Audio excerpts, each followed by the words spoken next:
عادم و سمود و اصحاب الرس و قرون بین ذالک کثیرا۔ یہاں چونکہ ان قوموں کی سرگزشت تفصیل سے بیان کرنا پیش نظر نہیں ہے، بلکہ ایک پیراگراف میں ساری بات کو سمیٹ کر بیان کر دیا ہے۔ تو پہلے سیدنا موسیٰ کا حوالہ دیا، اس میں ظاہر ہے فرعون کی دینونت زیر بحث آ گئی۔ پھر سیدنا نوح، پھر یہ بتایا کہ اس طرح کے سب ظالموں کے ساتھ یہی معاملہ ہوتا ہے۔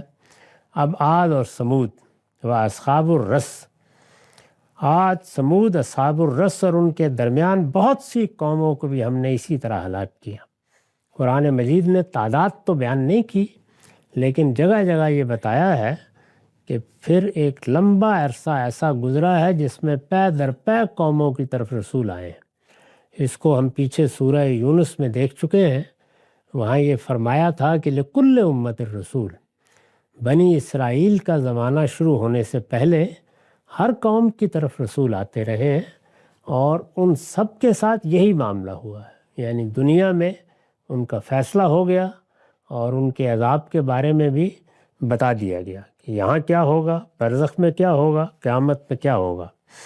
یہاں اسی طرح کی بعض قوموں کا نام لیا ہے جن سے اہل عرب واقف تھے، یہ ان کے زمانے کی یا ان کے علاقے کی قومیں۔ اس میں عاد کا ذکر ہوا، سمود کا ذکر ہوا، ان کا ذکر تو قرآن میں جگہ جگہ ہوتا ہے، یہ عرب کی قدیم اقوام ہے۔ اس کے ساتھ اصحاب الرس کا یہاں ذکر ہوا ہے۔ اس کے بارے میں کوئی بات حتمی طور پر نہیں کہی جا سکتی کہ ان سے کون لوگ مراد ہیں، چنانچہ میں نے ایک نوٹ اس پر لکھا ہے۔ ان کے بارے میں افسوس ہے کہ ابھی تک تحقیق نہیں ہو سکی کہ یہ کون لوگ تھے۔ اتنی بات واضح ہے کہ عرب ہی کے لوگ تھے، لیکن ابھی تک یہ متحقق نہیں ہو سکا کہ یہ کون لوگ تھے۔ قرآن کے مفسرین نے مختلف روایات بیان کی ہیں، یعنی جو کچھ ہے وہ تاریخی حقائق نہیں ہیں، روایتیں ہیں، لوگ اپنی رائے بیان کر رہے ہیں۔ قرآن کے مفسرین نے مختلف روایات بیان کی ہیں، لیکن ان میں سے کوئی چیز بھی قابل اطمینان نہیں ہے، یعنی ان میں تضادات بھی ہیں اور ایسے شواہد بھی نہیں ملتے کہ ان میں سے کسی بیان کو قبول کر لیا جائے۔ شعرائے جاہلیت میں سے زہیر نے اپنے ایک شعر میں کسی وادی رس کا ذکر کیا ہے۔ عربی زبان کے جو بڑے شعراء ہیں جن کی طرف معلقات کی نسبت کی جاتی ہے، جو ان کے ہاں شاعری کا بہترین نمونہ سمجھے گئے ہیں، زہیر کا معلقہ بھی ان میں شامل ہے۔ زہیر بہت حکیم شاعر ہیں، انہوں نے اپنے ایک شعر میں کسی وادی رس کا ذکر کیا ہے، لیکن اس کی کوئی تفصیلات نہیں ہے، جیسے یہاں قرآن مجید نے تفصیلات بیان نہیں کی، ذکر کر دیا ہے، اس میں بھی ذکر ہے۔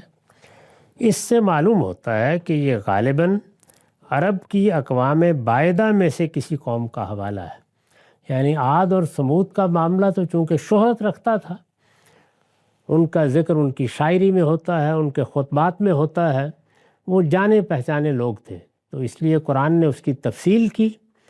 ان کا معاملہ ایسا نہیں تھا تو بس حوالہ دے دیا کہ یہ قیاس کر لو، وہ بھی ایسی ہی ایک قوم تھی، ان کی طرف بھی اسی طرح اللہ کے رسول آئے، انہوں نے بھی اسی طرح جھٹلا دیا، وہ بھی اسی انجام کو پہنچے، تو اسی ذیل میں ذکر کیا ہے۔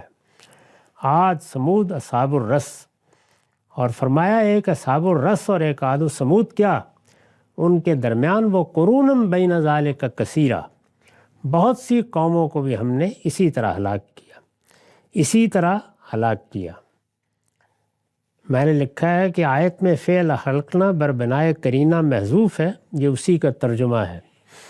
یہ تو خیر عربیت کا ایک اسلوب تھا جس کا حوالہ دیا گیا ہے، لیکن اسی طرح ہلاک کیا کا مطلب یہ ہے کہ اسی طرح ان کی طرف اللہ کے رسول آئے، اسی طرح ان پر اللہ کی حجت پوری ہوئی، اسی طرح ان کے سامنے ناقابل تردید نشانیاں یا بینات پیش کر دیے گئے، اور انہوں نے اسی طرح جھٹلانے کا طریقہ اختیار کیا، اور پھر اللہ نے فیصلہ سنا دیا۔